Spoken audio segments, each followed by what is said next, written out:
বিচারক যদি নিজেও দেখে যে এই লোকটা খুন করেছে, তারপরেও তিনি রায় দিতে পারবেন না যে ইনি খুনি, এনার শাস্তি ফাঁসি, সাক্ষী দরকার। কারণ বিচারক বেইনসাফ করলো কিনা তার জন্য প্রমাণ চাই।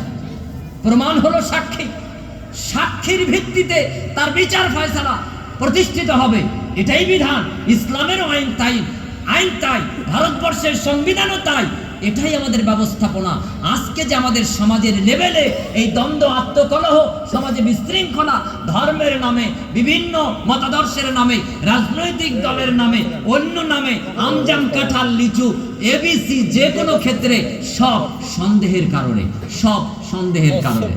ও অমুকের ঘরের নাম এসেছে, আমার ঘরের নাম আসেনি, তাহলে নিশ্চয়ই এখানকার যিনি সদস্য উনি আমার নামটা দেয়নি, সন্দেহ ঢুকে গেছে। আপনার কানে কেউ একজন বীজ ঢেলেছে। আরে ভাই, 100টা বাড়ি দরকার, 100টা ঘর কি সরকার একদিনই দেবে আপনাকে? এটা আপনাকে 1 বছর 20টা, পরের বছর 20টা, তারপরের বছর 20টা। এটা তো একটা সাধারণ জেনারেল নলেজ। এই ধারণা যদি আপনি বিয়ে পাস মানুষ আপনার না থাকে, আপনি আয় রোজগার করেন, সংসার চালান, 2 মেয়ে 3টে ছেলে মেয়ের বাপ, এখনো যদি আপনি না বোঝেন, তাহলে আপনাকে কে বোঝাবে? আরে প্রথম পার্টে আপনার নাম আসেনি, সেকেন্ড পার্টে আসবে, সেকেন্ড পার্টে আসেনি, থার্ড পার্টে আসবে। আরে এই বছর আসেনি, পরের বছর আসবে। আরে এই টার্মে আসেনি, পরের টার্মে আসবে। আপনি আপনার নসিব, তাকদিরকে ভুলে গেলেন কেন? তাকদিরের প্রতি আপনার যে বিশ্বাস, সেই বিশ্বাস আপনি ছেড়ে দিলেন কেন? আপনার ঘর আপনাকে সরকার সাহায্য করছে, আসছে, আসবে। আর যদি না আসে, আলহামদুলিল্লাহি রাব্বিল আলামিন, ওটা আল্লাহর পক্ষ থেকে ফয়সালা। মেম্বার চাইলেই বাধা দিতে পারবে না, মেম্বার চাইলেই আমাকে ঘর দিতে পারবে না। এবিসি, আমজাম, কাঁঠাল, আমি কোনো দলের পক্ষে কথা বলি না, কোনো দলের বিপক্ষে কথা বলি না, আমি কোনো ধর্মের, কোনো মতাদর্শের, কোনো পক্ষের কথা বলি না। ন্যায় এবং ইনসাফের কথা ধর্মগ্রন্থের আলোকে উপস্থাপন করি, চেষ্টা করি গঠনমূলক কথা বলার, আপনার হৃদয়ে আমার কথাটা উপস্থাপন করবার, যাতে করে আমরা এই পৃথিবীর 40, 50, 60 বছরের জিন্দেগিতে আমরা মানুষের জন্য উশৃঙ্খলে পরিণত না হই, আমরা যেন সুশৃঙ্খল একটা জাতিতে পরিণত হতে পারি। ব্যক্তি, পরিবার, সামাজিক জীবনে যেমন শান্তি চাই, রাষ্ট্রীয় জীবনেও যেন আমরা শান্তিতে বসবাস করতে পারি, এবং পরকালীন অনন্ত অনন্তকালীন যে জীবন, ওই জীবনেও যেন আমরা শান্তিময় স্থান জান্নাতে বসবাস করতে পারি। এই সুন্দর জান্নাতি বাগান আমরা যেন জান্নাতের মধ্যেও একবার সালাম কালাম মুসাফা মুআনাকা আমরা যেন কোলাকুলিতে আমরা সংবর্ধিত হতে পারি। শুধু দুনিয়ায় ওই একটা ব্যাস বুকে একটু সেফটি পিন দিয়ে লাগিয়ে দিল, ওটা বড় প্রাপ্তি নয়। সংবর্ধনা দিয়ে একটা মোমেন্টও তুলে দিল, ওটার নাম জীবনের বড় প্রাপ্তি নয়। কিয়ামতের মাঠে যেই দিন ফেরেশতা হাসি মুখে এসে বলবে, নাও আল্লাহর পক্ষ থেকে তোমাকে উপহার, আপনার ডান হাতে আমলনামাটা এসে যাবে। সেই দিন আপনি হাসবেন, আনন্দ অশ্রু ফেলবেন, আল্লাহর তাসবিহ পাঠ করবেন, সুবহানাল্লাহি ওয়া বিহামদিহি সুবহানাল্লাহিল আযীম, সুবহানাল্লাহি ওয়া বিহামদিহি সুবহানাল্লাহিল আযীম। সেই দিন হবে আমার আপনার চূড়ান্ত সফলতার প্রাপ্তি। এর আগ পর্যন্ত আমি আপনি রাখাল, আমি আপনি রাখালের ন্যায়। রাখাল মানে গরুর রাখাল বলছি না, রাখাল বলতে আমি আপনাদেরকে গরুর লেভেলে ছোট করছি না। রাখাল মানে আমি আমাকে নিচু করছি, আপনারা অনেক সম্মানের। মনে রাখবেন, একজন রাখাল ছাগল, গরু, ভেড়া নিয়ে যখন মাঠে যায়, এ যদি অবহেলা করে আর ওর গরু ছাগল যদি অন্যের ফসল খায়, তাহলে ওই ফসলের মালিক ওই গরু ছাগলকে পেটা করে, নাকি যে রাখাল যে দায়িত্বে ছিল তাকে পেটা করে? মনে রাখবেন, আমি যদি বক্তা হিসেবে 1 ঘন্টার রাখাল আপনাদের হই, এই আলোচনায় যদি আপনাদেরকে সুপথ দেখাতে না পারি, আপনি যদি অন্যের ফসল নষ্ট করার ন্যায় সমাজের কোনো ক্ষতি করেন, অন্য মানুষের কোনো ক্ষতি করেন, অন্য ধর্মের কোনো ক্ষতি করেন, কিয়ামতের মাঠে এই 1 ঘন্টার জন্য আমাকে রাখাল দায়িত্ব হিসেবে প্রশ্ন করা হবে। কাউসার আলীকে এই সমাজের কর্তা হিসেবে প্রশ্ন করা হবে, আপনি এই সমাজের কর্তা হিসেবে কিয়ামতের মাঠে প্রশ্নের সম্মুখীন হবেন। আমি এই রাখালের কথা বলছি যে রাখাল নবী মুহাম্মদুর রাসূলুল্লাহ সাল্লাল্লাহু আলাইহি ওয়াসাল্লাম করে গেছেন। তিনি কর্তা সাজতে যাননি, তিনি নেতা সাজতে যাননি, তিনি অধিকর্তা হতে যাননি, তিনি ছিলেন রাখালের রাখাল, তিনি ছিলেন রাখাল, তিনি মানুষের রাখালি করেছেন, মানুষকে হাত ধরে ধরে, পা ধরে ধরে সুপথ দেখিয়েছেন। সেই রসুলের আদর্শ আজকে আমরা হারিয়ে ফেলেছি, আমরা ভুলে বসেছি। এখান থেকে আমাদের বেরিয়ে আসতে হবে। আল্লাহ সুবহানাহু ওয়া তাআলা তাই বলছেন, দ্বিতীয় নাম্বার তোমাদেরকে যা দিয়ে আমি গঠন করতে চাই, সেই জীবনশৈলীর মূল ভিত্তি সেটি হলো সৎ এবং সত্যবাদিতা। যে কোনো মূল্যে হিন্দু, মুসলিম, খ্রিস্টান, জৈন, আর্য প্রভৃতি সব ধর্মের মানুষের সৎ এবং সত্যবাদী হতে হবে। যদি আমরা সব ধর্মের মানুষ সৎ এবং সত্যবাদী হতে পারি, তাহলে পাইকপাড়া বাজারে যে আমি মাথায় টুপি দিয়ে, আরেকজন গলায় পৈতা দিয়ে, হাতে হাত মেলাবো, কাঁধে কাঁধ মেলাবো, আমরা এভাবে করে সম্প্রীতির বাতাবরণ প্রদর্শন করব। বিশ্ব দরবারে ভারত ঐতিহ্যশীল দেশ, এই ভারতকে আমরা বিশ্ব দরবারে আবার মহান হিসেবে তুলে ধরব। আমরা হিন্দু, আমরা মুসলিম, আমরা খ্রিস্ট, আমরা জৈন, আমরা আর্য, তবে তার আগে আমরা মানুষ। এই মানব সভ্যতাকে এগিয়ে নেবার জন্য মানবিক দায়িত্ববোধের পরিচয় আমরা দেব। ধর্ম আমরা মানব ধর্মগ্রন্থের আলোকে, হানাহানির মধ্য দিয়ে নয়। আমরা চূড়ান্ত শান্তি শৃঙ্খলা বজায়ের মাধ্যমে মানবিকতাকে চূড়ান্তভাবে আমরা উপস্থাপন করবার উদ্দেশ্য নিয়েই আমরা ধর্মে অগ্রসর হব। নবী মুহাম্মদ রাসূলুল্লাহ সাল্লাল্লাহু আলাইহি ওয়াসাল্লাম আল্লাহর আদেশে 40টি বছর ধরে তিনি সৎ এবং সত্যবাদিতার চূড়ান্ত গঠন এবং চূড়ান্ত পরীক্ষা নিরীক্ষা দিয়েছেন। ইব্রাহিম আলাইহিস সালাতু ওয়াস সালাম নবুয়ত প্রাপ্তির পূর্বে তিনি শতভাগ সৎ এবং সত্যবাদী ছিলেন। তিনি নবুয়ত প্রাপ্তির আগে শতভাগ তিনি ছিলেন ন্যায়পরায়ণ। তদ্রূপভাবে আল্লাহ সুবহানাহু ওয়া তাআলা মানব জাতিকে, মানব সভ্যতাকে টিকিয়ে রাখবার জন্য, মানব শৈলী বিন্যাসিত করবার জন্য মৌলিক ৩য় নাম্বার যে বিধিবিধান দান করেছেন, যা পৃথিবীর সব ধর্মের মানুষের জন্য মান্যতা দেওয়া অতীব জরুরি, পৃথিবীর সব শ্রেণীর মানুষের জন্য মেনে চলা অত্যন্ত জরুরি, পৃথিবীর নারী পুরুষ ছোট বড় যে সকল স্তরে দায়িত্বশীল অথবা দায়িত্বহীন প্রত্যেককে মেনে চলা অতীব জরুরি বলে ইসলাম ঘোষণা করেছে, সনাতন ধর্ম ঘোষণা করেছে, খ্রিস্ট ধর্ম ঘোষণা করেছে, বৌদ্ধ ধর্ম ঘোষণা করেছে। সব মানবতা সবাই একথা স্পষ্ট আকারে উপস্থাপন করেছে। সেটি হলো ইন্নাল্লাহা ইয়া'মুরু আন তুআদ্দুল আমানাতি ইলা আহলিহা। আল্লাহর পক্ষ থেকে আদেশ দেওয়া হয়েছে, যার আমানত তোমার কাছে জমা রাখা আছে সেটা তার প্রাপককে পৌঁছে দাও, পরিপূর্ণ আমানতদার হওয়া। আজকে বাপ মা হিসেবে আপনাকে আল্লাহ সুবহানাহু ওয়া তাআলা 2টি সন্তান দিয়েছে। আপনি শুধু মা বাপ নন, আপনি ওই সন্তানের আমানতদার।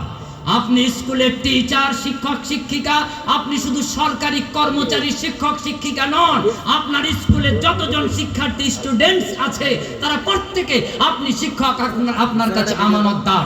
আজকে বক্তা, আলোচক, অতিথি, আপনারা সামনে শ্রোতা হিসেবে যতজন আছেন, 1 ঘন্টা 1.5 ঘন্টার জন্য আপনারা প্রত্যেকে আমাদের আমানত। যদি আপনাদের সাথে আজকে কোন রকম প্রতারণা হয়, আমানতের খেয়ানত হবে।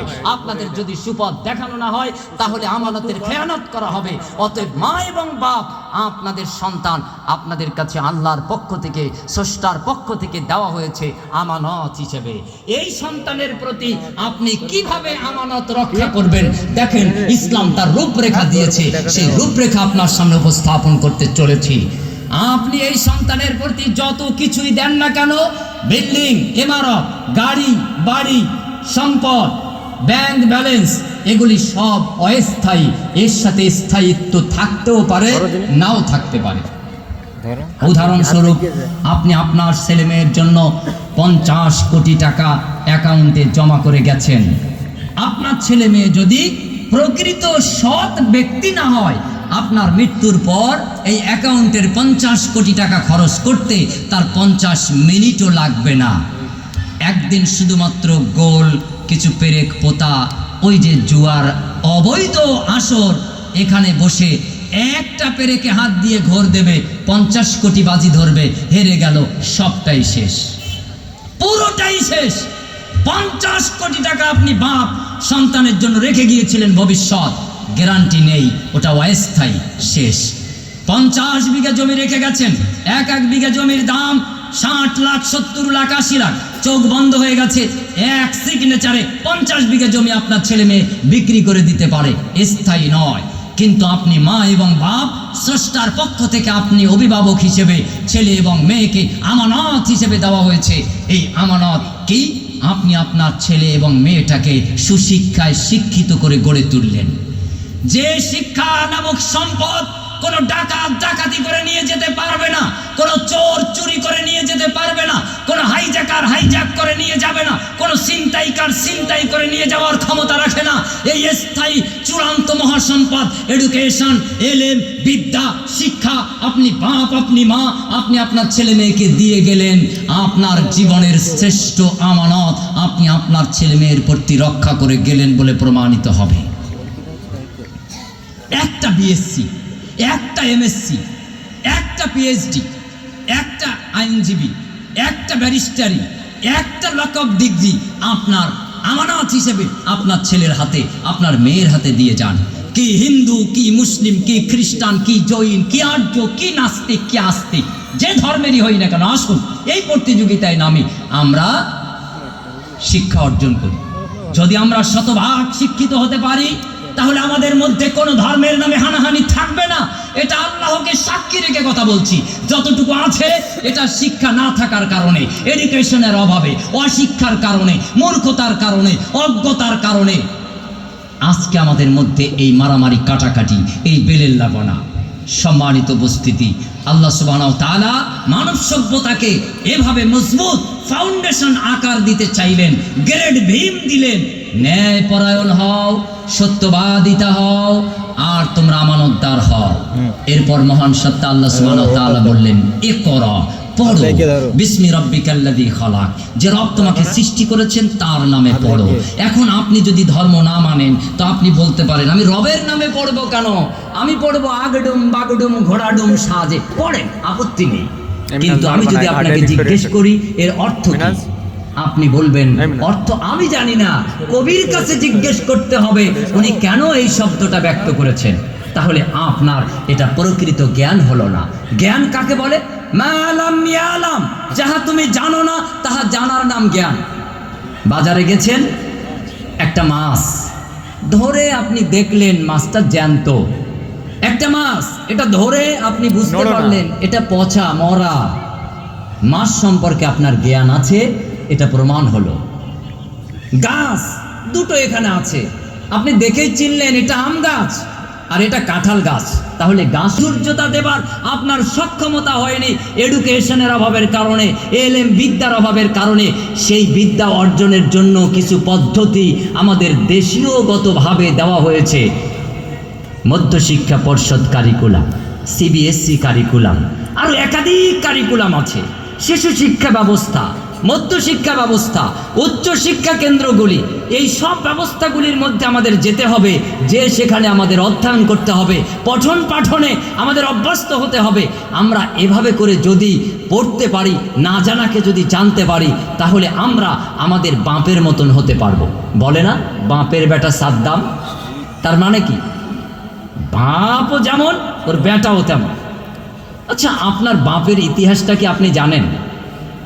এখানে যারা আছেন সবাইকে আমরা আমাদের বাপের ইতিহাস জানি। আচ্ছা, কেউ যদি, কোনো ছেলে যদি তার বাপের নাম ভুলে যায়, তো ওই ছেলেটাকে আমরা কত ভালো ছেলে বলবো বলেন তো? হাসি পাবে না যে ছেলেটা বাপের নাম ভুলে গেছে? আচ্ছা, তো আমাদের সকলের যে আদি বাপ আদম আলাইহিস সালাম মনে আছে তো? আচ্ছা, বাপের ইতিহাস যদি ছেলেরা ভুলে যায়, সেই ছেলেকে কি আমরা খুব বুদ্ধিমান বলতে পারি? তাও তো বলবো না। আচ্ছা, তো আমাদের বাপ আদম আলাইহিস সালাম, তার যে একটা ইতিহাস ছিল, একটা ঐতিহ্য ছিল, সেই ঐতিহ্যকে আমরা ভুলে গেলাম কেন? দেখেন, একটা ইতিহাস আপনাদেরকে একটু দেখায়। এখন তো সব টেলিভিশনের জামানা, ভুল বললাম, 5th জেনারেশন 5Gর জামানা, এখন সব স্ক্রিন টাচের জামানা। এই খাতা দেখলে কেমন কেমন হবে, তো এই খাতাটাই মনে করুন একটা মনিটর। আদম আলাইহিস সালাম আমাদের সকলের বাপ। জান্নাতের ফাঁকা ময়দান, এখানে আল্লাহ দাঁড় করিয়ে রাখলেন, আদম দাঁড়াও। আদম দাঁড়িয়ে আছে, আমাদের বাপ, সকলের বাপ। কিন্তু বাপকে একটু মনে করেন। অপর ফাঁকা ময়দানে ফেরেশতাদেরকে ডাকলেন, সব ফেরেশতারা আসলো। আল্লাহ বলল, ফেরেশতারা বলো তো এই গাছটার নাম কি? কাণ্ড, প্রকাণ্ড, পাতা, ফল, বহমান, এই গাছটার নাম কি? ফেরেশতারা বলল, আল্লাহ এ সম্পর্কে কোনো জ্ঞান দেওয়া হয়নি, আমরা কিচ্ছু জানি না। আল্লাহ বলল, ও ফেরেশতা বলো তো ওই যে মোটা তাজা গাছ, মোটা মোটা ফল, গা ভর্তি কাটা, ফলটার নাম কি? বললো আল্লাহ এই সম্পর্কেও জানি না। আল্লাহ বললো ওই যে আলো প্রজ্বলিত, ওটার নাম কি? বললো আল্লাহ জানি না। বললে এই যে অল্প আলো, বলে ওটাও জানি না। বলে ওই যে উঁচু মাটির ঢিবি, বলে ওটাও জানি না। বলবে ওই যে সমুদ্রে ওই যে পানিতে স্রোতধারা প্রবাহমান, তুফান ঢেউ, ওটা? বলে আল্লাহ জানি না। আল্লাহ বলবো থামো। আদম, আমার আপনার বাপকে আল্লাহ ডাকলেন। কাকে ডাকলেন বলেন তো? বাপকে ডাকলেন। আপনার বাপের ইতিহাস আমি স্মরণ করিয়ে দিচ্ছি, আপনি ভুলে গেছেন। সকল আদম সন্তানের বাপ আদম আলাইহিস সালাম। আল্লাহ বললেন আদম বলো তো কাণ্ড প্রকাণ্ড পাতা ফলওয়ালা এই গাছটার নাম কি? আদম বললেন আল্লাহ আম গাছ। আল্লাহ বললেন ওই মোটা ফল ওই গাছ? বললো কাঁঠাল গাছ। বললো আলো প্রজ্বলিত? বলে ওটা সূর্য। বলে একটু কম? বলে ওটা চন্দ্র। বলে উঁচু ঢিবি? বলে ওটা পাহাড়। বলে ওই যে স্রোতধার বহমান? বলে ওটা সমুদ্র। এক এক করে নাম বললো। ফেরেশতাদের মাথা নিচু হতে থাকলো। আল্লাহ বললেন কাররামনা বানি আদম, আদম তোর মর্যাদা প্রতিষ্ঠিত হলো। সুবহানাল্লাহ সুবহানাল্লাহ। কিসের ভিত্তিতে?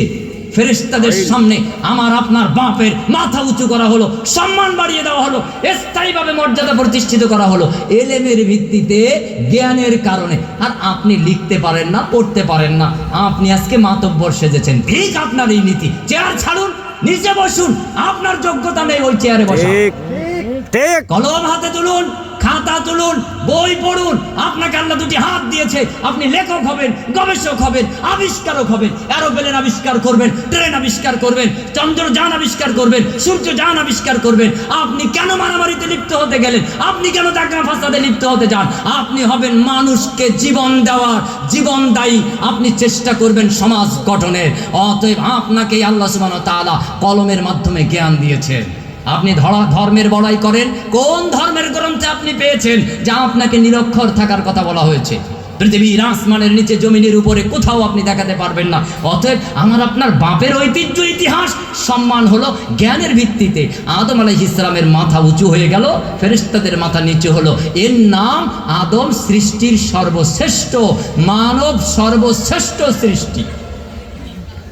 যার শিক্ষা নেই, এলেম নেই, বিদ্যা নেই, বুদ্ধি নেই, সে সর্বশ্রেষ্ঠ নয়, সে সর্বশ্রেষ্ঠ হতে পারে না। যদি সে দাবি করে যে আমি সর্বশ্রেষ্ঠ, এটা মিথ্যা দাবি, এটা ভিত্তিহীন দাবি। এর কোনো মৌলিক অধিকারী নেই যে সেই দাবি করবে, এটা একটা মিথ্যা দাবি। অতএব আল্লাহ সুবহানাহু ওয়া তাআলা বাপ মা অভিভাবকদেরকে আমানত দিলেন সন্তান। এই আমানতের রক্ষা হলো এই পিতামাতা অভিভাবক অভিভাবিকা হিসেবে সন্তানকে প্রথম শিক্ষা প্রদান করবে, এডুকেশন দেবে, এলেম প্রদান করবে, বিদ্যা প্রদান করবে। আল্লাহ সুবহানাহু ওয়া তাআলা তাই বললেন বিসমি রাব্বিকাল্লাযী খলাক, তোমার রব যিনি তোমাকে সৃষ্টি করেছেন তার নামে পড়ো। কেন? আপনি MBBS ডিগ্রি অর্জন করলেন, 33 লাখ টাকা খরচ। পাস করে আপনি এবার নার্সিং হোম, স্বাস্থ্য কেন্দ্রে, বড় নামী কোম্পানি একটি হসপিটালে আপনি চাকরি নিলেন, অপারেশন থিয়েটারে আপনি গেলেন, আপনি কিডনি ট্রান্সফার করবেন, 50,000 টাকা আপনি মজুরি পাবেন, আপনি পারিশ্রমিক পাবেন। কিন্তু আপনি চিন্তা করলেন আমি 33 লাখ টাকা খরচ করে এত বড় ডিগ্রি নিলাম, 50,000 করে যদি নেই কত মাস লাগবে, কত টাকা আয় করতে হবে? না, ওসব করে লাভ নেই। অপারেশন থিয়েটারে কেউ নেই, আমি একা আর আমার সঙ্গী সাথী। ভালো কিডনিটাও কেটে ওটা আপনি অন্য কোনো কিডনি ব্যাংকে 10 লাখ টাকায় বিক্রি করে দিলেন। আপনার বিবেকের কাছে আমার জিজ্ঞাসা, এই ডাক্তার, এই MBBS ডিগ্রিধারী মানুষ, এ কি মানুষকে জীবনদায়ী না মানুষকে হত্যাকারী? হত্যাকারী। মানুষ যেন ডিগ্রি নেওয়ার পরে এভাবে না হয়, তার জন্য স্রষ্টা বলেছেন তুমি তোমার স্রষ্টার নামে পড়ো। কারণ স্রষ্টা হলো সব থেকে ন্যায়পরায়ণ, সব থেকে হক প্রদানকারী, সব থেকে আমানতদার, যাতে করে তোমরা প্রত্যেকে মানুষের প্রতি ইনসাফ করতে পারো, ন্যায় দিতে পারো, তাদের সাথে সততা ভিত্তিক ব্যবহার প্রদর্শন করতে পারো, তাদেরকে বাঁচানোর চেষ্টা করো। তার জন্য আল্লাহ সুবহানাহু ওয়া তাআলা বললেন বিসমি রাব্বিকাল্লাযী খালাক, তুমি তোমার রবের নামে পড়ো। খবরদার ওটির মধ্যে তুমি একা আছো, আর কেউ নেই এটা নয়। মহান স্রষ্টা তিনি দেখছেন, তিনি শুনছেন, তিনি তোমাকে তদারকি করছেন। তুমি এই রুগীর বাপ মাকে ফাঁকি দিতে পারলেও মহান স্রষ্টাকে ফাঁকি দিতে পারবে না। অতএব তুমি ডাকাতি করো না, চুরি করো না, ছিনতাই করো না, রাহাজানি করো না। আল্লাহ তাই বললেন এই নৈতিকতা সম্পন্ন ব্যক্তিতে তুমি পরিণত হও। অতএব তুমি এমবিবিএস ডাক্তার, তুমি হবে আল্লাহ ভীরু ডাক্তার, তুমি হবে নৈতিকতাপূর্ণ ডাক্তার, তুমি ইঞ্জিনিয়ার, তুমি হবে আল্লাহ ভীরু ইঞ্জিনিয়ার, তুমি হবে নৈতিকতাপূর্ণ ইঞ্জিনিয়ার, তুমি পুলিশ আধিকারিক, তুমি হবে আল্লাহ ভীরু পুলিশ আধিকারিক, তুমি হবে নৈতিকতাপূর্ণ পুলিশ আধিকারিক, তুমি স্কুল টিচার, তুমি হবে আল্লাহ ভীরু টিচার, তুমি হবে নৈতিকতাপূর্ণ টিচার। এভাবে যে যে সেক্টরে আছে সেই সেক্টরে আমরা হব নৈতিকতাপূর্ণ, পূর্ণ দায়িত্বশীল। আজ থেকে 25-30 বছর আগে এই সমাজের টিচার, শিক্ষক, শিক্ষিকাগণ ছিলেন, আমরা তাদেরকে পণ্ডিত স্যার হিসেবে জানতাম। আমরা না পেলেও আমাদের বাপ পেয়েছে, মা পেয়েছে, আমাদের দাদিমা, আমাদের দাদু শ্রেণীরা পেয়েছেন। তাদের এত লকব ডিগ্রি ছিল না, তারা এত বড় উচ্চ ডিগ্রিধারী ছিলেন না। তারা 3 পাস, 5 পাস, 8 পাস, বড় জোর তারা মেট্রিক পাস পর্যন্ত ছিলেন, এই মাধ্যমিক পাস। কিন্তু তাদের যে জীবন শৈলী, সমাজ চেতনা, বিবেক চেতনা, জাগ্রত বিবেক, সেই বিবেকের কাছে আজকে লাখো লাখো ডিগ্রি টিকতে পারে না। দাঁড়িপাল্লায় লাখ কোটি কোটি ডিগ্রি রাখলে তাদের একটা সমাজ চেতনা এক পাল্লায় রাখলে সেটাই ভারী হয়। তারা বাড়ি বাড়ি ঘুরে ওই তাল গাছের নিচে, তেঁতুল গাছের নিচে, বট গাছটার নিচে, সেখানে বসে এই সমাজের 20টা বাচ্চা ছেলে মেয়ে তাদেরকে নিয়ে পড়াবে। সেই যে তাল পাতায় লেখা শেখাবে, দত, কালি আর কলম, সেই কলমের কালি দিয়ে, কলম নয় কঞ্চির কলম, এই কলমে দতের মধ্যে বুড়িয়ে কালি নেবে আর এখানে হাতে ধরে সেই বাচ্চাটাকে, ছেলেটাকে, মেয়েটাকে লেখা শেখাতো। আজও সেই শ্রেণীর লেখক এই পৃথিবীতে অবদান হিসেবে দাঁড়িয়ে আছে, ইতিহাসের পাতায় দাঁড়িয়ে আছে। কিন্তু আজকের জামানায় 5th জেনারেশনে এসেও আমরা কিন্তু সেই স্থায়িত্ব পাইনি। কারণ কি? সমাজ চেতনা হারিয়ে ফেলেছি। ব্যক্তি চেতনায় সমৃদ্ধ আমরা, ব্যক্তিকে নিয়ে ভাবছি। মনে রাখবেন, ব্যক্তিকে নিয়ে সমাজ হয় না, একটা পরিবারকে নিয়ে সমাজ হয় না। সামগ্রিক অনেকগুলি পরিবার নিয়ে একটা সমাজ হয়, অনেকগুলি পাড়া নিয়ে একটা গ্রাম হয়, অনেকগুলি গ্রাম নিয়ে একটা পঞ্চায়েত হয়, অনেকগুলি পঞ্চায়েত নিয়ে একটা থানা হয়। এভাবে করে আপনি আমি একা, আমরা কেউ কিছু না। বাস্তব দৃষ্টান্ত দেখেন, কয়েক বছর আগের কথা। সমস্যা নেই, আলহামদুলিল্লাহ। পৃথিবীর বিখ্যাত ফুটবল টিম আর্জেন্টিনা জাতীয় দল, বলার আগে অন্তরে গেয়ে উঠেছে অনেকে। কত বড় বড় পতাকা, লাভ নেই। আছে লাভ? আবেগ, এর নাম বিবেক নয়। ঠিক। তো আর্জেন্টিনার মেসি এত বড় খেলোয়াড়, ম্যারাডোনার মতন লোক ভাবলো যে মেসি একাই গোল করে আমার ঘরে বিশ্বকাপ এনে দেবে, পারেনি। ব্যক্তি দ্বারা কোনো কিছু হবে না। এই সমাজের প্রত্যেকটি মানুষের অবদান আছে, প্রত্যেকটি মানুষের ক্ষমতা আছে, সক্ষমতা আছে, কিছু না কিছু আছে। সেগুলিকে যদি কাজে লাগানো যায়, এই সমাজে আমরা একটা অবদান রেখে যেতে পারবোই পারবো। এর নাম নৈতিকতা, সমাজ চেতনা। আমি সমাজের জন্য কিছু করতে চাই, আমি দেশের জন্য কিছু করে যেতে চাই। আমি 50 বছরের জন্য আসিনি, আমি 50 বছর এই পৃথিবীতে বাঁচবো, এরপর চোখ বন্ধ করে মাটির গর্তে চলে যাব। কিন্তু আমার পরবর্তী জেনারেশন, আমার পরবর্তী লোকজন, এই ভারতবর্ষে, এই পাইকপাড়ায় যতজন আসবে, তারা বলবে যে এটা কাউসার আলীর উদ্যোগে বা মাদ্রাসা ওমর বিন খাত্তাব, এটা ডাক্তার মাসুদের উদ্যোগে, ইসলামিক হিউম্যান ট্রাস্ট এটা অমুকের উদ্যোগে, এই হাই স্কুল অমুকের উদ্যোগে, এই প্রাইমারি স্কুল অমুকের উদ্যোগে, এই ক্লাব অমুকের উদ্যোগে, এই সরকারি হাট, এই পাইকারি হাট ইত্যাদি ইত্যাদি সমাজ কল্যাণকর। অতএব আমি আপনি মারা গেলাম 50-60 বছর পরে, আমি কি মারা গেলাম না এই সমাজে যারা বেঁচে আছে তাদের অন্তরে বেঁচে থাকলাম? এর নাম অমর লোক অমর রহে, এর নাম বেঁচে থাকা। ওই রাস্তার উপরে নাম লিখে নেম প্লেট একটা আকৃতি দিয়ে ওর নাম বেঁচে থাকা নয়। আপনি ভালো কাজ করে সমাজ গড়ে গেলেন, দেশ গড়ে গেলেন, অবদান রেখে গেলেন। সুভাষচন্দ্র বোস, নেতাজি আমাদের মাঝে আছে? এখানে একটাও স্ট্যাচু আছে? তার কোনো মূর্তি আছে আমাদের আশপাশে চোখে পড়ছে? কই? আমার অন্তর চক্ষে তো তিনি আছেন। আমি নামটা বলেছি, আপনাদের অন্তর চক্ষে নেতাজি সুভাষচন্দ্র বসুকে দেখা যাচ্ছে না? দেখতে পাচ্ছেন? বলেন তো অন্তর চোখ দিয়ে দেখা যাচ্ছে? এর নাম বেঁচে থাকা। কেন? তিনি স্বাধীনতায় নেতৃত্ব দিয়েছেন, এর নাম ভালো কাজ, এর নাম দেশের জন্য কিছু করা। এরকম হাফেজ আল্লামা তিতুমীর রাহিমাহুল্লাহ। আচ্ছা দেখেন তো, তাকে দেখা যায় চোখ দিয়ে? দেখা যাচ্ছে? একটাও তার মূর্তি আশপাশে আছে? নেই তো। তিনি ভালো কাজ করেছেন। ওই তো আমাদের উত্তর 24 পরগনায়, ওই যে আটঘরা তার জন্মস্থান, ওই যে নারকেল বেড়িয়া তার সে বাঁশের কেল্লা। আজকে নিদর্শন নেই, কিন্তু ইতিহাসের পাতায় আছে। সে যে স্বাধীনতার আন্দোলনে ভূমিকা রেখেছে, আজকে সে আমাদের মাঝে বেঁচে আছে। তার জন্য আজকে আমরা স্বাধীন, তার জন্য আজকে আমরা কি করি?